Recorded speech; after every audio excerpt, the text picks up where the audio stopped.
So you have we have a series of slides that Yes. you have me. So should we start? Yeah, going that would through be some of great. those? Okay, let me put the first one on the screen here, and here it is right So here. basically, what we need to understand is that there is, with every mind racing, a source from where these negative thoughts or these worrisome thoughts or the angry thoughts come from. And that source is the subconscious. Now, it's not all of our subconscious.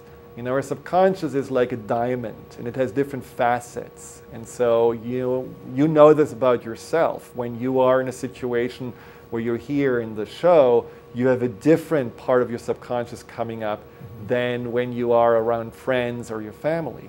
So there is a part of our subconscious that feeds our mind with those negative thoughts. So the first thing we need to do is to understand those thoughts are not me.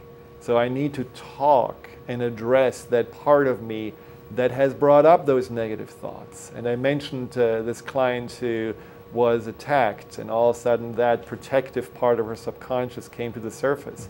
Well, very often in my experience, those negative mind thoughts come from a protective part. A part of us that stemmed from our childhood way back and figured out, you know what, the best way for me to be safe is to watch out for dangers, or to become invisible, or to be just very mindful about who I please and get appreciation and approval of. All those kind of strategies can be very protective, and they can come back in the self-talk, often, unfortunately, also negative self-talk. So to interrupt the spiral of negative self-talk, and I say spiral because often there is one thought, and then there is a next, and the next, and the next, and it spirals usually in worse and worse thoughts. To interrupt that, on the first slide, you simply ask the question, after you write down your negative self-talk, is that really true? So that's on the next slide. So the first step simply is writing down your negative self-talk, becoming aware of it. Now, some people say, I have so much negative self-talk that clutters my mind, that would be a basically 24-hour job to do that every day. So I just find it actually helpful to take 7 to 11 negative self-talks, write them down, and every time you have such a thought written down, you ask yourself, does this thought serve me? Is that really true? Now what happens is your subconscious, who was used to just have one thought after another along the same topic, like you said before, you know, the boss is out there to get me, and then it just says more and more around that, will actually all of a sudden stop and listen and say, okay, what's going on here? Obviously, we're not just spiraling into this mindset, we are stopping. There's somebody taking the reins, which is your conscious mind saying, okay, is that really true, and interrupting the spiral, which is very powerful. Right. You're really asking, do I really want that aspect of my subconscious mind to be driving the bus of my life? Exactly. You know, who do I want in the driver's seat? Exactly. And if I'm not consciously having some input in that, it just happens. And this is really, in general, something we need to understand about learning on the subconscious level. Interrupting any kind of automatic patterning, which is largely what the subconscious is doing, sets the subconscious into an open state of paying attention, of being willing to get new information in.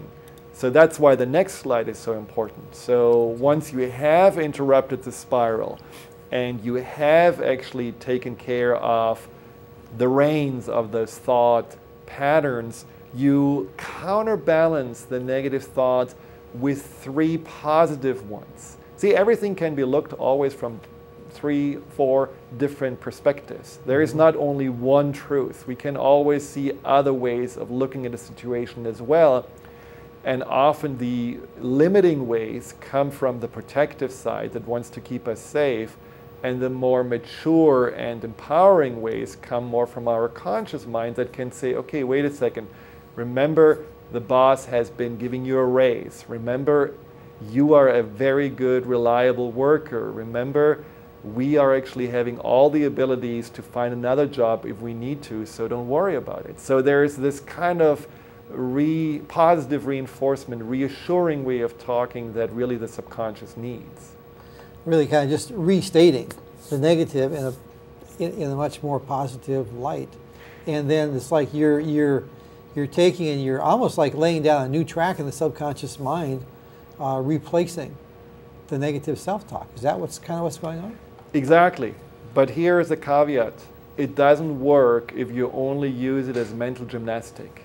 If you're trying to fool the subconscious with all these nice things that you're telling yourself, like I said before with the affirmations, but you're not talking the language of the subconscious, you will not make any changes happening. You have to feel it and you have to believe it. Exactly. And that's where the next slide comes in. And when you look at the subconscious more, again, in a way that is different from what you thought in the past. So what I love about this slide, this could be the discovery of the century, depending, of course, how deep down it goes. What I love about this slide is not only that it actually shows that the subconscious could be that amazing pyramid and you only see this little top, which is your conscious mind. I also love it because it really shows you the power of reframing. You can look at something as, well, I'm going to ignore it, or something as, wow, this can be very exciting. And this is exactly what you do with the positive counterbalancing. But what you need to know, again, is the feeling and the visualization. And that's where it helps to realize that probably that part of your negative self-talk is a very young part of your mind, a part that comes from your childhood, from your youth. And what I found very helpful is to imagine that this is a child that is maybe your younger inner self, 6, 10 years old. Sometimes I even tell people, you know, take a picture from the past out of a photo album. Look at how you look like and imagine that you're talking with all this loving, compassionate, reassuring talk to that child, wanting to educate this child. You're no longer in danger. I take care of you. Life is different. You're no longer in these situations that may have really troubled you in the past. Even though this may be something you're making up, it's still something that works so well because it uses the language of the subconscious. It addresses something that hasn't been addressed. And it really starts the reprogramming process in a way that I noticed people that had basically all day long negative self-talk and mind racing, within 2 weeks of doing this, have a decrease of 80 to 90% of the negative self-talk. It just is still. They say, I don't have negative self-talk anymore. It's weird, it's quiet inside. And I can automatically look at things positively, which was impossible for me before. That's really huge.